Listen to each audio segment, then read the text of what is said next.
మధురం మధురం నీ వాక్యం నా త్రోవకు దీపం నీ వాక్యం.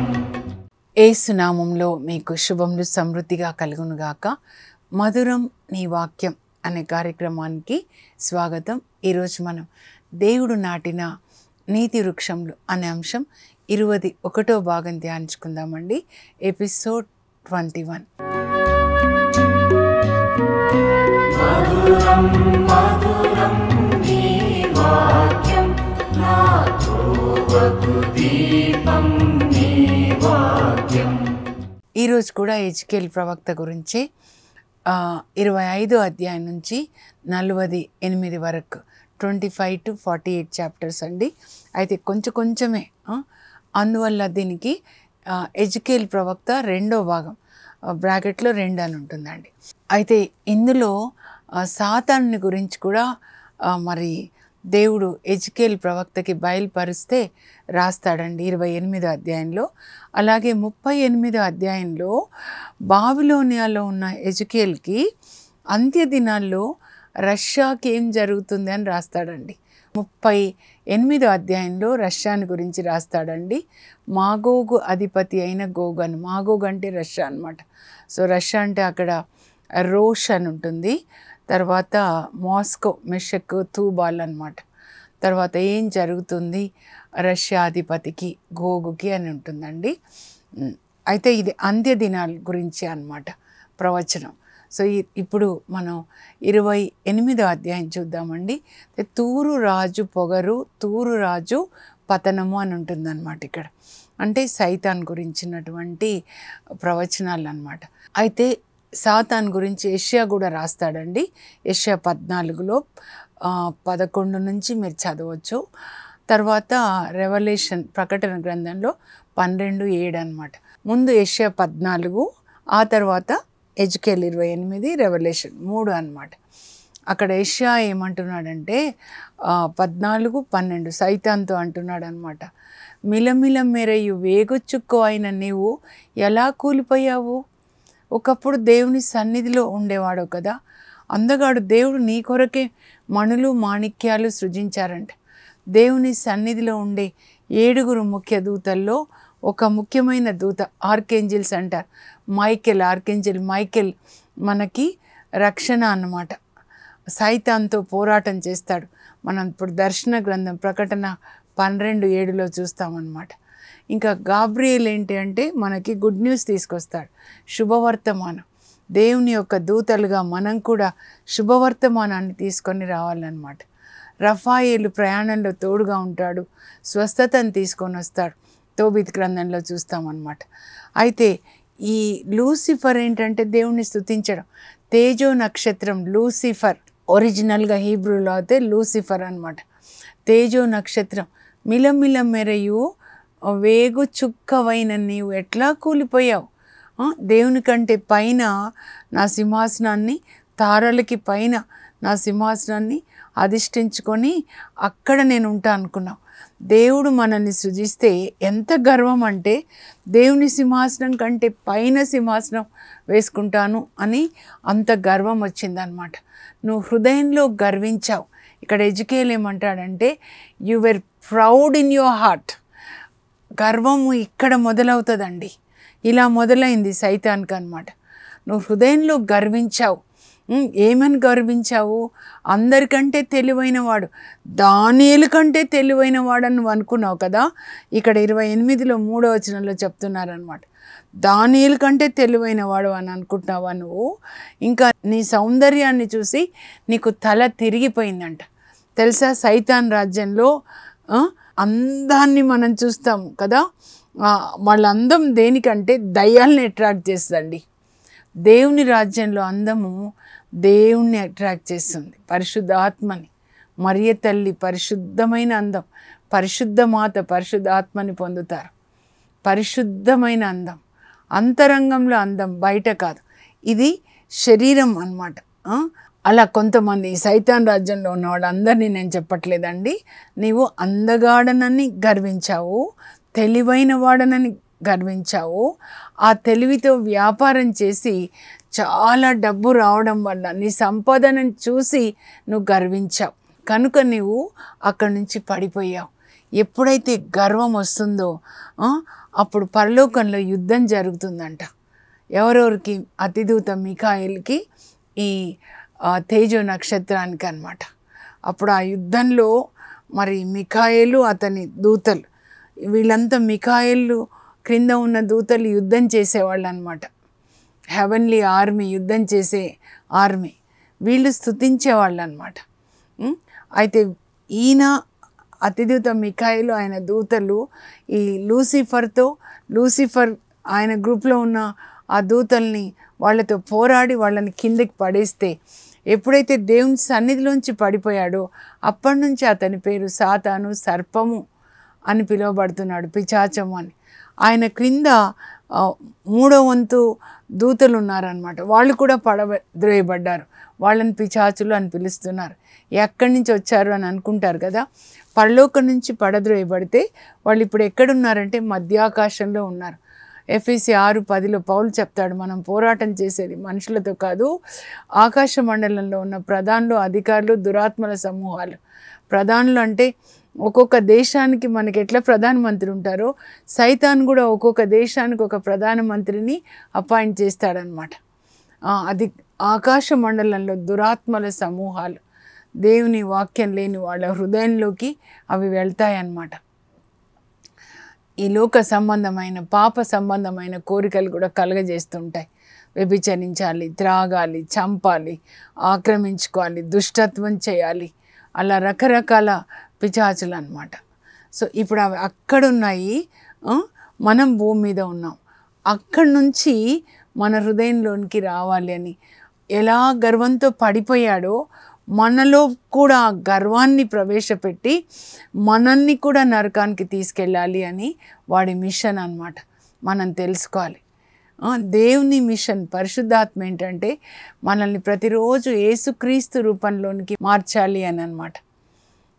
గలతీ 4:19 క్రీస్తు రూపం మీలో ఏర్పడు వరకు ఒక ప్రసవ వేదనతో ఎట్లా బిడ్డని కంటుందో గర్భం ధరించిన స్త్రీ, అలాంటి వేదన నేను కలిగి ఉన్నానని చెప్తారు.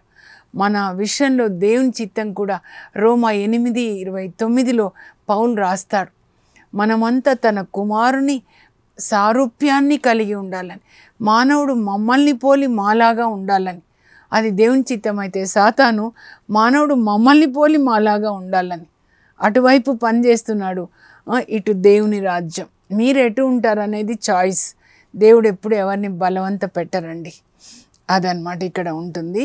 ఆ తర్వాత 33వ అధ్యాయంలో మరలా ఒక్కసారి ఎజెకియేలు ప్రవక్తకి తన పనిని జ్ఞాపకం చేస్తున్నారు. ఎజెకియేల్ ఈ బాబిలోనియా దేశంలో ఇక్కడ ఉన్న ప్రజలు యూదులు అన్నమాట. వీళ్ళందరికీ కావలి వాణిగా నేను నియమించాను కనుక నీవు జాగ్రత్తగా నేను చెప్పే సందేశాలు వాళ్ళకి చెప్పు. వాళ్ళు పశ్చాత్తాపడాలి, పాపాన్ని విడిచిపెట్టాలని చెప్పు. నీ బాధ్యత. వాళ్ళు నశించిపోతున్నప్పుడు నువ్వు పట్టించుకోకుండా ఉన్నావు అనుకోండి, బాధ్యతారహితమైన శాపం అన్నమాట. Curse of irresponsibility. మనకి తల్లిదండ్రులుగా పిల్లలకి వాక్యం బోధించకపోతే అది కూడా పాపం అయిపోతుంది. ఎందుకంటే మీరు చెప్పండి మీ పిల్లలకి అని చెప్పారు కనుక నువ్వు హెచ్చరించాలి. 3వ అధ్యాయంలో అలాగే ఉంటుంది కదండి. ఇక్కడ కూడా 33 మళ్ళా 3:33 అన్నమాట. మీ పిల్లలు దారి తప్పకుండా నేను ఇచ్చిన సందేశం వాళ్ళకి బోధించండి. మీరు పట్టించుకోకుండా వాళ్ళు మరణిస్తే అంటే నరకానికి వెళ్తే ధనికునిలాగా, అప్పుడు వాళ్ళు ఆత్మ నరకానికి వెళ్ళినందుకు మీరు దానికి జవాబు చెప్పాలి అని చెప్తారు. ఇంకా 34వ అధ్యాయానికి వచ్చినట్లయితే చూడండి, 2 రకములైన కాపర్ల గురించి మాట్లాడతారండి. ఒక రకం ఏంటంటే గొర్రెల మాంసం తినే కాపర్లు, ఇంకొక రకము గొర్రెల కొరకు ప్రాణం ఇచ్చేవాళ్ళు. యేసు ప్రభుని గురించి అక్కడ చెప్తారు. మంచి కాపరి, గొర్రెల కొరకు ప్రాణం ఇచ్చే కాపరి. యోహాను కూడా 10వ అధ్యాయంలో రాస్తాడు, మంచి కాపరి నేను, నా గొర్రెల కొరకు ప్రాణం ఇస్తాను. యేసు ప్రభు చెప్తాడు, నేను నా గొర్రెలు నన్ను ఎరుగుతాయి. You should know who Jesus is. నీ కొరకు రక్తం చిందిన మంచి కాపరి. ఇక్కడ కూడా అదే చెప్తారండి. ఎజెకియెల్కి యేసు ప్రభు గురించి చెప్తారు, మంచి కాపరి. 34:10 నుంచి అన్నమాట 31 వరకు నేను ఎక్కువసార్లు చదువుకుంటాను. నేను తప్పిపోయిన గొర్రెల్ని తోలుకొని వస్తాను, వెదకి రక్షిస్తాను. గాయపడిన గొర్రెలకి కట్టు కడతాను, చికిత్స చేస్తాను. మీరు హృదయంలో గాయపడి ఉన్నారా? పాపం చేసి సైతాను కొమ్ములతో పొడుస్తాడండి. జకర్యా 1:18 ఉంటుంది. ఒక్కొక్క కొమ్ము, ధనాశ, వ్యభిచారము, త్రాగుడు, ఎలాంటి కొమ్ములతో పొడిచి గాయాలు చేసిన మనల్ని అసహించుకోరండి యేసుప్రభు. మనుషులు అసహించుకుంటారేమో కానీ యేసుప్రభు గాయపడిన గొర్రెల్ని మంచి సమరీయునిలాగా ఆ గొర్రెల్ని దగ్గరికి తీసుకొని గాయాలకి కట్టుకట్టి గుండెల మీద పెట్టుకొని నడిపించుకొని పోతారు. అందుకే రెండో భాగం అంతా కూడా నిరీక్షణ, హోప్తో ఉంటుంది అన్నమాట. ప్రభు మీరు పాపం చేశారని మిమ్మల్ని విడిచిపెట్టరు. ఆయన మన కొరకు రక్తం చిందినటువంటి మంచి కాపరి, గుండెల మీద పెట్టుకొని నడిపించే కాపరి. మెల్లమెల్లగా నడిపిస్తాడు మనల్ని. మనం చిన్న గొర్రె పిల్లల్లాగా అన్నమాట. గాయపడిన వాటిని నేను కట్టు కడతాను, చికిత్స చేస్తాను. నేను మీ మంచి కాపరి, వానికి తీర్పు తీరుస్తాను. మీరు నా మంద అని చక్కగా ఉంటుందండి. మీరు చదువుకోండి దయచేసి. మీతోనే ప్రభు మాట్లాడుతున్నారనమాట. తర్వాత 36కి వస్తే 36:26 అలా గుర్తుపెట్టుకోండి. అది కీ వర్స్ అనమాట. అంటే ముఖ్యమైన వచనం మొత్తం ఈ గ్రంథంలో ముఖ్యమైన వచనము 36:26 అనమాట. నేను మీలో నుంచి రాతి గుండె తీసేసి మాంసపు గుండె ఇస్తాను. నా ఆత్మని నేను మీలో ఉంచుతాను. నా ఆత్మని మీలో ఉంచి నా చట్టాలు మీ హృదయంలో రాసి మీరు వాటిని పాటించేలాగా చేస్తాను. అప్పుడు మీరు ఎప్పుడైతే నా ఆజ్ఞలు పాటిస్తారో అప్పుడు నేను మీకు తండ్రి, మీరు నాకు పిల్లలు. తండ్రి దేవుడు రారాజు అవుతే మనమెవరండి? రాణి అండి. మనం రాకుమారులు అన్నమాట, రాజకుమారులు. అలా మనం ఉండాలి, ఈ లోకాన్ని పరిపాలించాలి. మన యేసు ప్రభు రారాజు అయితే మనం ఆయన రాణిగా, ఆయన రాజులుగా మనం ఈ లోకాన్ని పరిపాలించాలన్నమాట. అది ఇక్కడ చెప్తున్నారు. 36:25 నుంచి మరి 30 వరకు మనం చదువుదామండి. అక్కడ ఏం చెప్తున్నారంటే, నేను మీ మీద శుభ్రమైన జలాలు చల్లుతాను, చల్లి మిమ్మల్ని అపవిత్రత నుండి నేను శుద్ధి చేస్తాను, విగ్రహాల నుండి శుద్ధి చేస్తాను. హృదయంలో ఉన్నవన్నమాట. మాస్లో ఫాదర్లు ఇలా చల్లుతారు కదండి. అయితే ఈ వాక్యమే అన్నమాట. వాక్యమే జలాలంటే. యేసుప్రభు వాక్యాన్ని బోధిస్తూ యోహాన్ 15:3 ఏమంటారంటే, నేను మీతో చెప్పిన మాటల వల్ల మీరు శుద్ధులవుతురి. ఇది యోర్దాన్ నది. ఈ జలాలు, నీళ్ళు అంటే దేవుని వాక్యం అన్నమాట. మునగాలి నీళ్ళలో అంటే ఆ వాక్యాన్ని మనం పాటించాలన్నమాట. అది మనస్సు అంతా దేవుని వాక్యం, హృదయం అంతా దేవుని వాక్యం, నాలుక మీద దేవుని వాక్యం, కళ్ళల్లో దేవుని వాక్యం, చెవుల్లో దేవుని వాక్యం. 6 బాణలతో నింపండి అంటే ఇవే: ఆత్మ, మనస్సు, శరీరము, నాలుక. ఇర్మియాతో చెప్తారు కదా, నీ నాలుక మీద నా మాటలు పెడుతున్నా. కన్నులు అగ్ని జ్వాలల వంటి కన్నులు, దేవుని వాక్యం అనే అగ్ని. చెవులు, నా గొర్రెలు నా స్వరాన్ని వింటాయి. యేసుప్రభు చెప్తున్నారు. ఆది నుంచి నిర్గమకాండం 19:3-5 వరకు చూస్తే కూడా మీరు నా మాటలు శ్రద్ధగా విని వాటిని పాటిస్తే ఈ ప్రపంచంలో మీరే నా బిడ్డలు, నా పరిశుద్ధమైన బిడ్డలు. మీరు నాకు అమూల్యమైన బిడ్డలు. మిమ్మల్ని నేను తలగా ఉంచుతాను. మీరు ఎక్కడ ఉన్నా కూడా పరిపాలించే వాళ్ళుగా. You will rule this earth. You will be governor like Joseph. You will be queen like queen Esther. You will be like king David. You will be like prime minister like Daniel. You will be like prophet like Ezekiel, Jeremiah. వీళ్ళంతా ప్రవక్తలు అన్నమాట. నేను కూడా చెప్పుకుంటాను, my children will be prophets of the most high God. లూకా 1:76. My children are royal priesthood, holy nation, God's own people, they are called to proclaim the mighty deeds of the Lord. నిర్గమకాండం 19:3-5 వరకు దేవుడు మోషేకి ఏం చెప్పారో దాన్నే ఎత్తిపట్టి పేతురు 1:2-9 చెప్తారనమాట.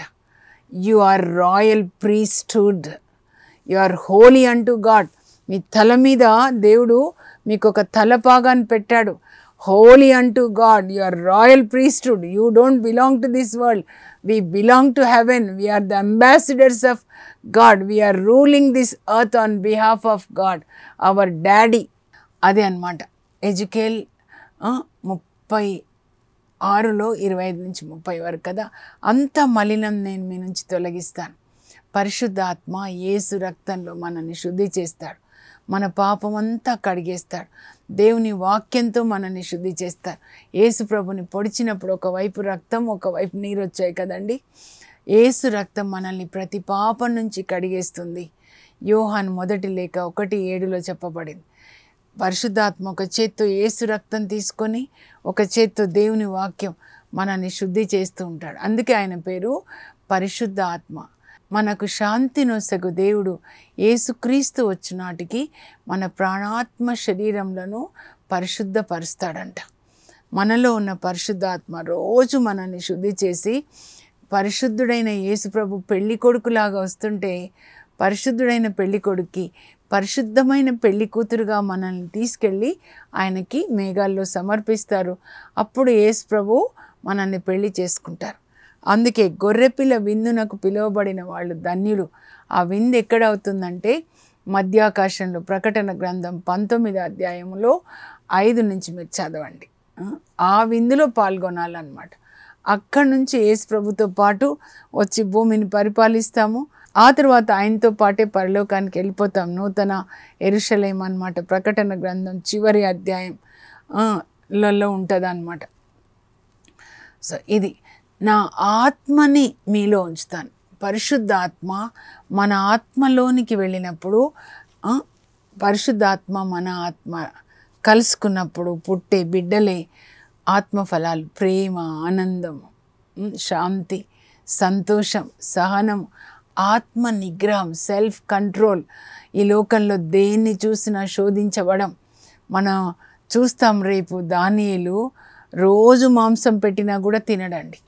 పరిశుద్ధాత్మ ఉన్నప్పుడు యోసేపు రోజు శోధిస్తుంది. పోతిఫర్ భార్య శోధనకి లొంగలేదు. మనకి when the Holy Spirit comes, we will have control over all these bodily desires. Holy Spirit అగ్నిలాగా లోపల ఉన్న పిచాచుల్ని కాల్చేస్తూ ఉంటాడు. తిండిబోతు దయ్యము, సినిమాల దయ్యం, ఏమేమి ఉన్నాయో ధనాశ మనలో దాగి ఉన్నవన్నీ కాల్చేస్తూ ఉంటాడనమాట. నా చట్టాలు మీలో రాసి మీరు వాటిని పాటించేలాగా చేస్తాను. ఇది అండి మనం పొందాల్సింది. నూతన నిబంధన కూడా ఇదే. ఇర్మియాలో నేను చెప్పాను 31, 33, 34 వచనాలు. పరిశుద్ధ ఆత్మ మనలోనికి వెళ్ళి మన హృదయంలో, మన మనస్సులో దేవుని చట్టాలు రాసి వాటిని పాటించేలాగా చేస్తాడు. అప్పుడు ఈ పరిశుద్ధ ఆత్మ మనల్ని పరలోకానికి తీసుకెళ్తాడు. అందుకే మనం ఆత్మలో జన్మించాలి. నీటిలో జన్మించాలంటే నీటి వలన అంటే దేవుని వాక్యం. ప్రతిరోజు వాక్యాన్ని చదువుకొని పాటించాలి. పరిశుద్ధ ఆత్మ వచ్చినప్పుడే ఇది జరుగుతుందన్నమాట. అది కనుక దీన్ని మీ పిల్లల కొరకు అడగండి, మీ కొరకు అడగండి. దీన్ని పట్టుకొని చదివి ఇది చెయ్యండి ప్రభు అని 7 సార్లు చదవండి. మీకు వచ్చేలాగా చదివి మా పిల్లల హృదయాల్లో రాయండి. రాతి గుండె మాంసపు గుండెగా మార్చండి అని. తర్వాత దాని కంటిన్యూషన్లో మీరు 37వ అధ్యాయం చదవాలండి. దేవుడు ఎజెకియెల్ని తీసుకొని వెళ్తాడు, లిటరల్గా తీసుకెళ్తాడు తెలుసా. ఎక్కడికంటే ఎండిన ఎముకలున్న ఆ లోయలోనికి తీసుకెళ్తాడనమాట. రానున్న దినాల్లో ఎలా సువార్త బోధిస్తామంటే, ఇక్కడ నేను సువార్త బోధిస్తుంటే అయిపోగానే నన్ను పట్టుకొని పరిశుద్ధాత్మ ఎక్కడ దేవుని వాక్యం బోధించాలో అక్కడ అనమాట. అయితే ఎజెకియెల్ని ఎండిన ఎముకలున్న లోయలోకి తీసుకెళ్ళి దేవుడు ఏం అడుగుతున్నాడంటే, నరపుత్రుడా, mortal man, can this dry bones live? ఈ ఎండిన ఎముకలు జీవింపగలవా? అప్పుడు ఎజెకియెల్ అంటాడు, నాకేం తెలుసు ప్రభా, మీకే తెలుసు, మీరే కదా దేవుడు అని. అప్పుడు వీటికి ప్రవచించు అంటాడనమాట. ఈ ఎముకల మీద నరాలు వచ్చునుగాక, మరి కండరాలు వచ్చునుగాక, ఆ చర్మం పొదుగునుగాక అని ప్రవచించు అనగానే అలాగే ప్రవచిస్తాడు. దేవుడు ఏం ప్రవచించమన్నారో అప్పుడు ఆయన ప్రవచిస్తాడనమాట. ఈ ఎముకల మీద నరములు వచ్చునుగాక, మజిల్స్ కండరాలు వచ్చునుగాక, చర్మం వచ్చునుగాక, అంతా వచ్చేస్తుందండి దగ్గరికి. ఇంకా ఈయన ప్రవచించడం మొదలు పెట్టగానే అక్కడొక ఎముక ఉంటాయి కదా, అన్నీ టపటపటపట దగ్గరికి వచ్చేస్తాయి. అన్నిటికీ కూడా ఇట్లా మనుషులాగా అనమాట వచ్చేస్తాయి. కానీ ఇంకా ఊపిరి లేదు, శ్వాస లేదనమాట. దేవుడు ఆదాముని చేసినప్పుడు చూడండి అలా. అప్పుడు శ్వాసని ఊపిరి రువా అన్నమాట. 4 దిక్కుల నుంచి వచ్చి వీళ్ళలోనికి ప్రవేశించు. అప్పుడు దేవుని యొక్క శ్వాస వాళ్ళలోనికి వెళ్ళగానే వాళ్ళందరూ లేచి నిలబడతారండి. ఎముకల్లాగా ఉన్నవాళ్ళు ఇప్పుడు మనుషుల్లాగా జీవం వాళ్ళలోకి వస్తుంది, లేచి నిలబడతారు. వాళ్ళు మహాసైన్యం అయ్యారంట. హెచ్కేల్ 37:10 ఉంటుంది. మనం కూడా ఎండిన ఎముకల్లాగా ఆత్మ చచ్చిపోయి ఉంటే దేవుడు తన శ్వాసని మనలోనికి ఊది మనకి జీవాన్ని ఇచ్చుదురుగాక. ఇంకా ప్రభు ఏం చెప్తున్నారంటే, నా ప్రజలారా, నేను మీ సమాధుల్ని తెరుస్తాను, తెరిచి మిమ్మల్ని ఇక్కడ బాబిలోనియా నుంచి నేను మిమ్మల్ని యెరూషలేమునకు తీసుకొని వస్తాను, మీరు జీవించేలాగా చేస్తాను, నా శ్వాసని మీలోనికి ఊది మీరు జీవించేలాగా చేస్తాను. నేను సిక్కుగా ఉన్న వాళ్ళకి, అనారోగ్యంగా ఉన్న వాళ్ళకి ఈ మాట కూడా దేవుడు మాట్లాడతారండి. ప్రభా, నీ శ్వాసని మీలోనికి ఊది వాళ్ళు జీవించేటట్టు సాయం చేయి. వాళ్ళు బాబిలోనియాలో ఉన్నారు, సమాధుల్లో ఉన్నారని ఎందుకు అంటున్నారు దేవుడు? వాళ్ళు ఎండిన ఎముకల్లాగా 70 సంవత్సరాలు కదా, ఏంటి ఇక్కడేనా అని. తర్వాత సమాధులు అంటే బాగా డబ్బు సంపాదించుకొని ధనాశ అనే సమాధిలో సైతాన్ పెట్టేశాడు. ఇంకా ఏదైనా కావచ్చండి, వ్యభిచారమో, త్రాగుడో, లేకపోతే షాపింగ్ స్పిరిట్సో, ఏదంటే అది. ఆత్మ ఎముకల్లాగా చచ్చిన స్థితిలో ఉంది, సమాధిలో పెట్టేశాడు. అలా ఉన్నా సరే నేను తెరుస్తాను, సమాధుల్ని తెరుస్తాను, నా శ్వాసను మీలోని కూదుతాను. దేవుని యొక్క వాక్యం ఎప్పుడైతే వెళ్తుందో వాళ్ళు జీవిస్తారనమాట. సమాధుల్ని తెరిచి నా శ్వాసను మీలోనికి ఊది మీరు జీవించేలాగా చేసి మిమ్మల్ని బాబిలోనియా నుంచి నేను యెరూషలేముకి తీసుకొస్తాను. బాబిలోనియా అంటే ఈ లోక సంబంధమైనవన్నీ హృదయంలో ఉన్నటువంటి హృదయం అండి. మీరు అప్పుడు ఫిజికల్ బాబిలోనియా, ఫిజికల్ జెరూసలేం. ఇప్పుడు ఏంటంటే స్పిరిచువల్ బాబిలోనియా, ఎవరి హృదయంలో లోకాశలు ఉంటాయో. స్పిరిచువల్ జెరూసలేం అంటే యేసుప్రభు, యేసుప్రభు తండ్రి, కుమార, పరిశుద్ధ ఆత్మలు త్రియేక దేవుని ఆలయంగా ఎవరి హృదయం ఉంటుందో అది జెరూసలేం అన్నమాట. సో ఆ విధంగా మనం ఉండాలి, ఉండేలాగా దేవుడు చేస్తారు అని చెప్తున్నారు.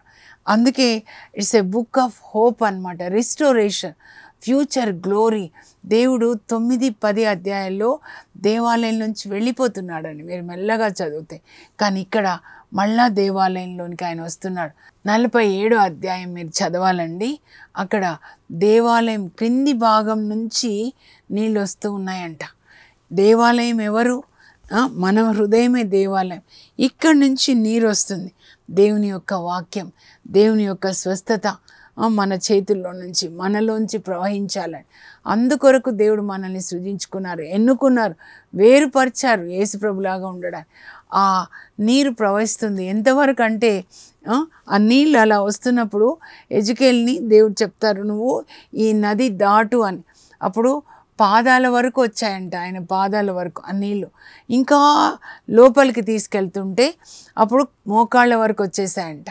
మనం ఒక నది చూడండి, ముందు వెళ్ళినప్పుడు పాదాల వరకు నీళ్ళు వస్తాయి, కాసేపటికి మోకాళ్ళు, తర్వాత ఇక్కడి వరకు, తర్వాత ఎంత లోపలికంటే ఆ నీళ్ళల్లో తేలుతూ ఉంటాడనమాట, ఒక కార్క్ లాగా.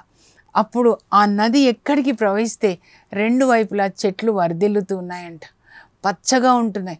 మృత సముద్రంలోకి ఆ నీళ్లు వెళ్తే అక్కడ ఆ నీళ్లు మంచిగా అయిపోయినాయంట, ఉప్పు నీళ్ళు మంచి నీళ్లుగా అయిపోయినాయన్నమాట. అంటే ఆత్మలో చచ్చిపోయిన వాళ్ళ దగ్గరికి కూడా ఈ వాక్యం తీసుకొని మనం వెళ్తే వాళ్ళు కూడా జీవిస్తారు అని చెప్తున్నారు. అంటే మనం ఈ విధంగా ఉండాలని. ఇంకా 48లో కూడా దేవాలయ కొలతలు, తర్వాత 12 గోత్రాల వాళ్ళకి ఎలా నేల పంపకం ఉంటుందండి. తర్వాత చివరి ముగింపులో దేవాలయానికి 12 ద్వారాలు ఉన్నాయి అని రాసి, ఇక్కడ యెహోవా షమ్మా, యావే షమ్మా అనే చివరి మాటతో ముగుస్తుందండి. అంటే దేవాలయానికి మీరు చదివితే అక్కడ ప్రతి ఒక్క కొలత అన్నమాట. ఈ ద్వారం ఎలా ఉండాలి, ఇది ఎట్లా ఉండాలి, ప్రతి ఒక్కటి కరెక్ట్ కొలతలు చెప్పి చివరికి దేవుడు ఉండే స్థలం ఈ దేవాలయం. యావే షమ్మా, గాడ్స్ డ్వెల్లింగ్ ప్లేస్. మన దేహము కరెక్ట్ కొలతలు, కన్నులెలా, నాలుకెలా, చెవులెలా, ఆలోచనలెలా కరెక్ట్గా దేవుని కొలతల ప్రకారం ఉంటే you will become the temple of the Holy Spirit. God dwells in you. That is what is called Yahweh Shammah. Our glory is this అన్నమాట. ముగించే ముందు ముఖ్యమైన అంశాలు చదువుతానండి, మీరు రాసుకోండి. ఎందుకంటే మీరు చదువుకునేటప్పుడు ఇక్కడ ఫోకస్ చేయాలి అని. దేవుడు నాటిన నీతి వృక్షంలో ఎజెకియేలు ప్రవక్త 2వ భాగం అండి, 25 నుంచి 48 అధ్యాయాలు. అవిధేయులపై వచ్చు దేవుని తీర్పు మరియు భవిష్యత్తులో రాబో దీవెనలు ఈ గ్రంథ సారాంశం. Judgement and also restoration. సాతాను గర్వము, పతనం. యెషయా 14లో, ప్రకటన 12లో కూడా ఉంటుంది. కావలి వాణిగా ప్రవక్త, మంచి కాపరి యేసు, నూతన హృదయం, నూతన ఆత్మ, ఎండిన ఎముకలకు ప్రవచనం, రిస్టోరేషన్ ఆఫ్ లైఫ్. రష్యాను గూర్చిన ప్రవచనం, దేవాలయం నుండి పారు ఏరు, యెరూషలేము ద్వారములు, యావే షమ్మా. ఇప్పుడు ప్రార్థన చేసుకుందామండి. ఫైనల్గా ఏంటంటే నీ దేహము దేవుడు నివసించే ఆలయంగా యావే షమ్మా. దిస్ ఈజ్ యావే షమ్మా, గాడ్స్ డ్వెల్లింగ్ ప్లేస్. పరలోకపు మా తండ్రి, మీ పరిశుద్ధ నామమునకు స్తోత్రం కలుగును గాక. ప్రభా 36, 37 అధ్యాయాల్లో మీరు చెప్తూ ఉన్నారు, నేను మీకు నూతన హృదయాన్ని ఇస్తాను, మీలో నుంచి రాతి గుండె తొలగించి నా ఆత్మను మీలో ఉంచి నా చట్టాలు మీ హృదయంలో రాసి మీరు వాటిని పాటించేలాగా చేస్తాను. అప్పుడు నేను మీకు దేవుడను, మీరు నా పిల్లలుగా నేను మిమ్మల్ని ఆశీర్వదిస్తానని చెప్తున్నారు ప్రభా. చివరగా యావే షమ్మా, ప్రతి ఒక్కరు కూడా, ప్రతి ఒక్కరి దేహము దేవుడు నివసించే ఆలయంగా మారును గాక. యేసు నామంలో అడుగుచున్నాం తండ్రి, ఆమేన్. దేవుడు నివసించే ఆలయంగా మీ దేహాన్ని పరిశుద్ధాత్మ దేవుడు మార్చుదురుగాక. God bless you. Have a blessed day.